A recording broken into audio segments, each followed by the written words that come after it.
तो मैं क्या समझू उसको? क्या तुमने हमारे रिश्ते को कबूल नहीं किया?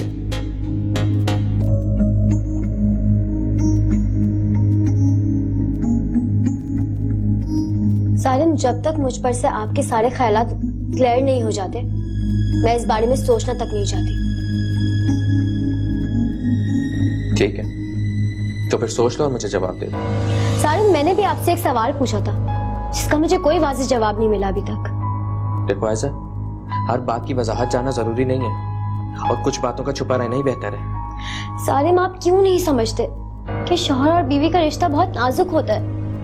और ये बात मैं आपको पहले भी समझा चुकी हूँ कि हमें एक दूसरे से कुछ नहीं छुपाना चाहिए। तुम जानना चाहती हो ना कि सच क्या है?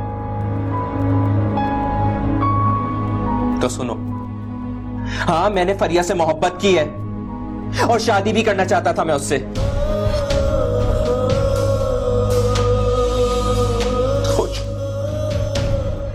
आप सच कह रहे हैं?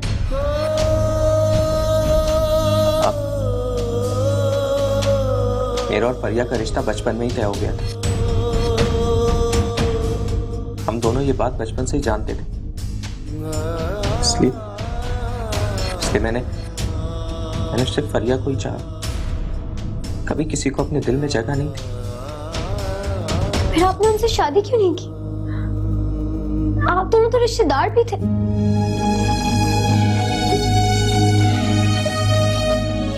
जानता हूं, लेकिन हमारे बड़े ये नहीं चाहते थे। उनके आपस के इख्तिलाफात ने हमारा रिश्ता खत्म कर दिया था। और जैसी शबाना खाला को अम्माद का रिश्ता मिला तो उन्होंने फरिया की शादी अम्माद से कर दी। और आप सारिम, आपने कोई एहतजाज नहीं किया? किया था एहतजाज, किसी ने नहीं सुनी मेरी, हत्ता कि फरिया ने भी नहीं सुनी। उसने तो खुद अम्माद के हक में फैसला दे दिया था। क्या करता मैं? सारिम, तो फिर क्या आप आज भी फरिया से मोहब्बत करते हैं?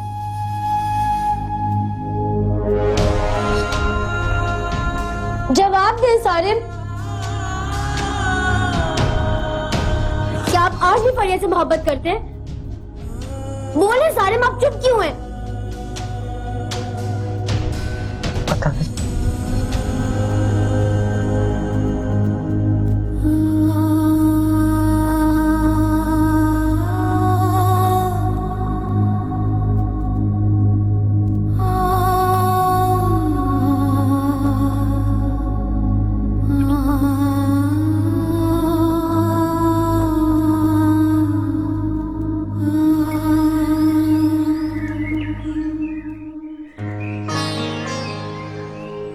आप आ गई, मैं आपको बहुत याद कर रही हूँ। आप तो बहुत कमजोर लग रही, लगता है आपने अपना बिल्कुल ख्याल नहीं रखा। अच्छा, अब तुम आ गई हो ना, तो तुम मेरा ख्याल रखना। नानू पुप्पू कैसी हैं अब तो अल्लाह का शुक्र है, ठीक है, करम किया अल्लाह ने।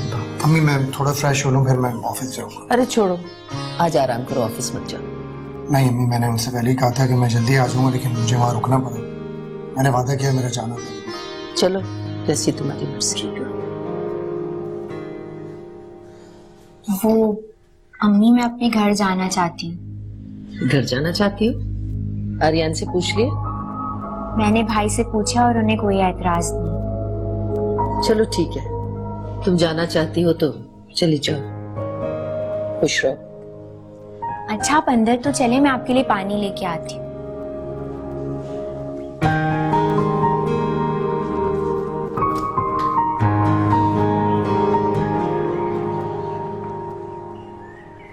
सारा, ये आपनामे के डॉक्यूमेंट्स आ गए हैं, दिखाइए।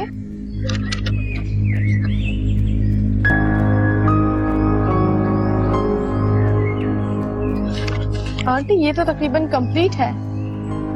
हाँ, बस अखबार में इश्तहार देना बाकी है, बाकी तो सब कार्रवाई मुकम्मल है। और फिर कानूनी तौर पर आपका आयजा से कोई ताल्लुक भी नहीं रहेगा। हाँ आंटी, आपको अफसोस है क्या? जाहिर सी बात है सारा, आयजा मेरी इकलौती और लाडली बेटी थी और सबसे ज्यादा करीब थी मेरे वो। ये तो नेचुरल है ना। मगर आप ये मत भूलें कि आयजा ने खुद सरी दिखाई है और उसकी सजा उसको मिलनी चाहिए। उसकी खुदसरी की वजह से तो इतना बड़ा फैसला किया है मैंने, वरना एक माँ के लिए इतना सख्त फैसला करना बड़ा मुश्किल हो जाता है। प्लीज आंटी, आप खुद को संभालें, वरना आपकी तबीयत बहुत ज्यादा खराब हो जाएगी। प्लीज। डोंट वरी बेटा, करीबी रिश्तों से जुदाई का फैसला मेरे लिए नया नहीं है। मैं इस दुख से पहले भी गुजर चुकी हूँ। अब तो मुझ पे किसी भी बात का असर नहीं होता। Good job aunty.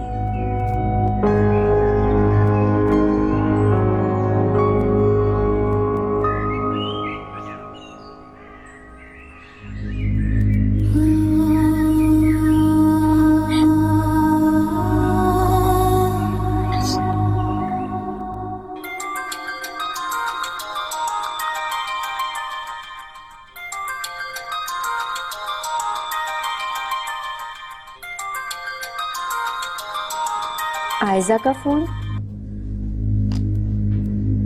Hello Aiza, कैसी हो? क्या बात है आयजा, तुम रो क्यों रही हो? मुझे बताओ क्या हुआ है। आपने मेरे साथ अच्छा नहीं किया फरिया भाभी, मैं आपको कभी माफ नहीं करूंगी। मगर आयजा, मैं कुछ समझी नहीं, मैंने क्या किया है? मुझे खुलकर बताओ। जब सारे माँ आपसे मोहब्बत करता था तो आपने मुझसे ये बात क्यों छुपाई? अगर मुझे ये मालूम होता तो मैं कभी सारिम से शादी ना करती। ये तुम कैसी बातें कर रही हो? आपने मेरी और हमाद भाई दोनों की जिंदगी बर्बाद की है। मैं आपको कभी माफ नहीं करूंगी। अगर आप सारिम से मोहब्बत करती थी तो उससे शादी क्यों नहीं की आपने? फिर ना ही भाई आपकी जिंदगी में आते और ना ही मैं सारिम से मिलती। लेकिन आपने तो ये सब कुछ शायद दौलत की लालच में किया है। अरे आप मुझसे लेती ये सब दौलत, लेकिन हमारी जिंदगियां बर्बाद तो नहीं करती। मैं आपको कभी माफ नहीं करूंगी। तुम गलत समझ रही हो आयजा। मैंने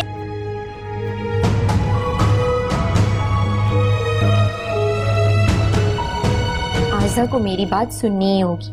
उसने मेरा फोन कट क्यों किया?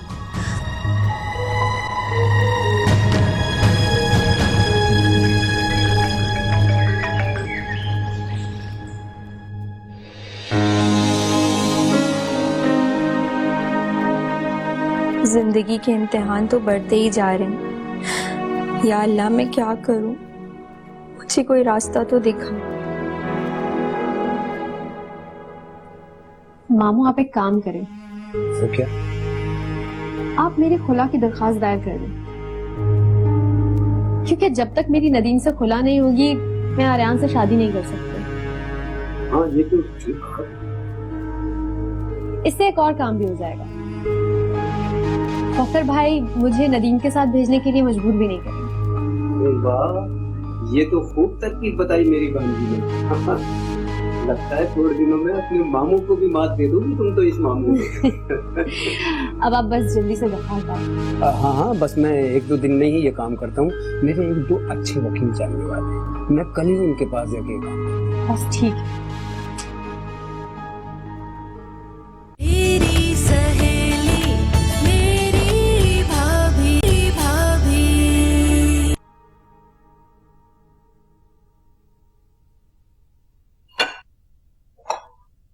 फरिया, फरिया, अरे तुमने जाना नहीं है क्या? काम धंधों में लगी रहोगी है? कहाँ चलना है खाला?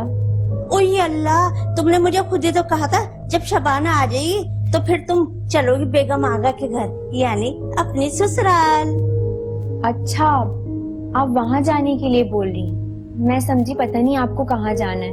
अरे तो फिर जल्दी से तैयार हो जाओ। वो खाला, मुझे अभी नहीं जाना। इसका मतलब है तुम्हारा इरादा बदल गया? बोलो बोलो बोलो। नहीं, ऐसी कोई बात नहीं है। वो अम्मी इतने दिनों बाद आई है ना, वहाँ उन्होंने बहुत मुश्किल से वक्त गुजारा है। और वो ज़हनी और जिस्मानी तौर पे बहुत थक गई हैं। उन्हें आराम की जरूरत है। अगर मैं चली गई तो उन्हें आराम कैसे मिलेगा? अच्छा, तो फिर ऐसा करती हूँ, आज मैं अपने घर चली जाती हूँ। मगर क्यों खाला, आप तो यहाँ रुके ना। अरे वो जो मेरे पोते पोतियां है ना, ऊद बुलाओ, मुन्नी चुन्नी गुड्डे पप्पू लल्लू, मुझे बहुत याद कर रहे हैं, हिचकी आ रही सारी रात से।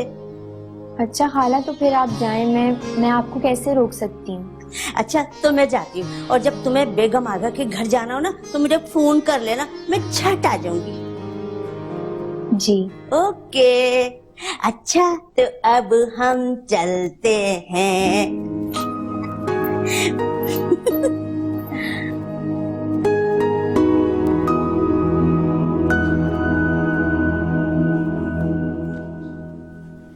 शुक्र है अम्मा, आज तुम्हारी इद्दत खत्म हुई। हाँ बेटा, अब्बा का दुख तो हमेशा रहेगा। ये वाकई बहुत तकलीफ दे बात है। तुम्हारे अब्बा के जाने के बाद मुझे उनकी कदर याद आई। ऐसे लगता है जैसे मैं बिल्कुल तन्हा हो गई हूँ। मेरे हर दुख सुख में मेरे साथ खड़े होते थे। अल्लाह बख्शे उन्हें। अम्मा, आप अब्बा के लिए दुआ किया करें, यही कर सकते हैं हम उनके लिए। हाँ बेटा, करती हूँ। अच्छा अम्मा, कल शॉपिंग पे चलें? क्यों? अम्मा, वो मैं घर वापस जाने से पहले आर्यान के लिए कोई गिफ्ट लेना चाहती हूँ। ठीक है, चले चलेंगे।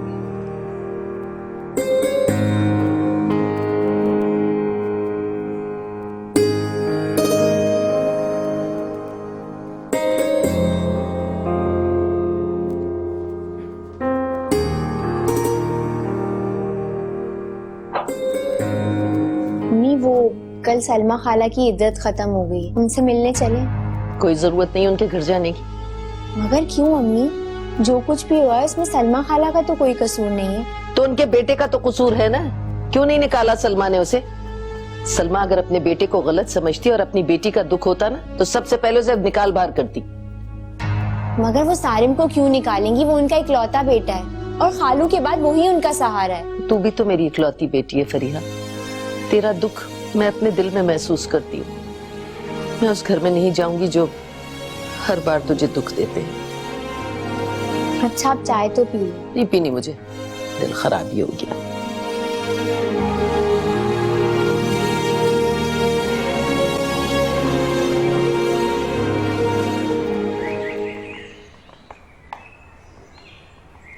डॉक्यूमेंट्स मैंने चेक कर लिए हैं, परफेक्ट है। अब आप एक काम कीजिए, हमारी तरफ से ना अखबार में इश्तहार छपवा दीजिए। Okay ma'am. और ज्यादा अखबारों में छपवाने की जरूरत नहीं है, एक दो अखबार में छपवा दीजिए, एक इंग्लिश में और एक उर्दू में। मैम जंग और दीनी में छपवा दूं? हाँ ठीक है, उनमें छपवा दीजिए आप। ठीक है, अब आप जा सकते हैं। Thank you.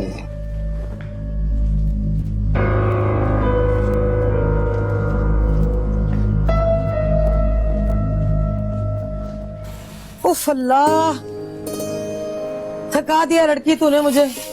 अम्मा, इतना पैदल चलना तो सेहत के लिए अच्छा होता है। हाँ भाई, सलाम अलैकुम। वालेकुम सलाम, कैसी हैं आप? बिल्कुल ठीक ठाक हूँ। ये बताओ कि अभी भी कपड़े तैयार हुए या नहीं? अरे अम्मा, तुमको तो पता है कि लाइट कितनी जा रही है। बस 2 दिन की तो बात है, 2 दिन बाद में इंशाल्लाह आपको जरूर बना दूंगा। अरे आप भाई, बेफिक्र हो जाएं, जल्दी दे दूं। क्या बेफिक्र हो जाऊँ? कितनी दूर से मुझे यहाँ आना पड़ता है, किराया कौन मेरा बाप भरेगा? अरे आप परेशान ना हो, किराए का कोई मसला अम्मा? नहीं, इससे ले लीजिएगा आप। बस 2 दिन। अम्मा? हद हो गई। हाँ भाई, ये देखो आयजा की तस्वीर। पागल हो गई, अखबारों में तस्वीरें दिखाती। नहीं अम्मा, आयजा ही है। ये जल्दी मुकम बखत मारी पढ़, क्या लिखा हुआ है इसमें? अम्मा, इसमें लिखा है कि बेगम आयगा ने अपनी जायदाद से आयजा को आग कर दिया। आयजा को उनकी जायदाद में से कुछ भी नहीं मिलेगा। बेड़ा गर्क हो जाए इस बेगम आगा को, अल्लाह पूछे इसको अपनी पड़ जाए, इसकी जायदाद में कीड़े पड़ जाए। खाली खुली लड़की हमारे यहाँ भेज दी। अरे ये तो बड़ी खतरनाक बात है। ए भैया, ये हम अखबार ले लें तुम्हारा? हाँ हाँ, ले जाइए आप, कोई मसला नहीं। टेलीफोन कर देना, कपड़े जल्दी तैयार होने चाहिए। बेफिक्र हो। खुदा हाफिज, बड़ी मेहरबानी। क्या होगा अम्मा? तो सही जरा। हमारे हाथ तो कुछ भी नहीं आएगा। हाँ, तो और क्या, ये तो बेड़ा गर्क हो जाए इनका। इन्होंने किया क्या? रिक्शा रोक। ए रिक्शा, इधर को आइयो।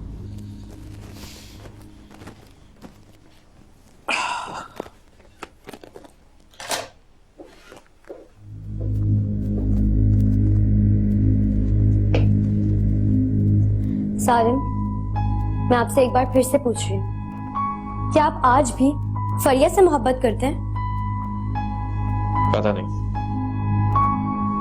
क्या हम किसी और मौजू पे बात नहीं कर सकते? नहीं, क्योंकि मेरी जिंदगी में आपके सिवा कोई और नहीं है और मैं जानना चाहती हूँ कि आप मेरे हैं भी या मैं सिर्फ एक शराब के पीछे भाग रही हूँ। इतनी बड़ी बड़ी बातें करने कहाँ से सीख आए? वक्त से। और अब मैं आपसे इन सब बातों का जवाब चाहती हूँ। इन बातों को भूल जाओ, मेरे पास इन बातों का कोई जवाब नहीं। ठीक है, तो फिर आप मेरा भी एक फैसला सुन लो। कैसा फैसला? मैं अब यहाँ पर नहीं रहूंगी, मैं अपने घर वापस जा रही हूँ। तुम वहाँ कैसे जा सकती? आंटी तुम्हें कबूल नहीं करेंगी। मैं मॉम के पांव पकड़ के उनसे माफी मांग लूंगी, लेकिन एक ऐसे शख्स के साथ हरगिज नहीं रहूंगी जो मेरे अलावा किसी और से मोहब्बत करता हो। ठीक है, अगर तुम्हें लगता है कि तुम्हारे ये करने से सब कुछ ठीक हो जाएगा तो करके देख लो। बल्कि अगर ऐसा करने से तुम्हारी और आंटी की अगर सुलह हो जाती है तो इससे अच्छी कोई बात नहीं है। लेकिन हाँ, अगर ऐसा ना हो तो लौट कर आ जाना, मैं तुम्हें तुम्हारा मुंतज़िर मिलूंगा।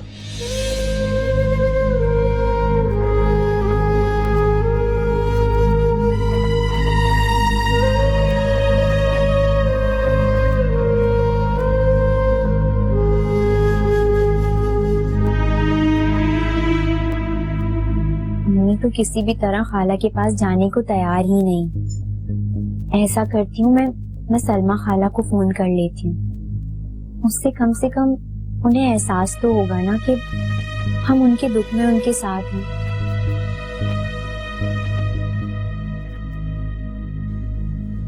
हाँ फरिया, तो तुम्हें भी पता चल गया?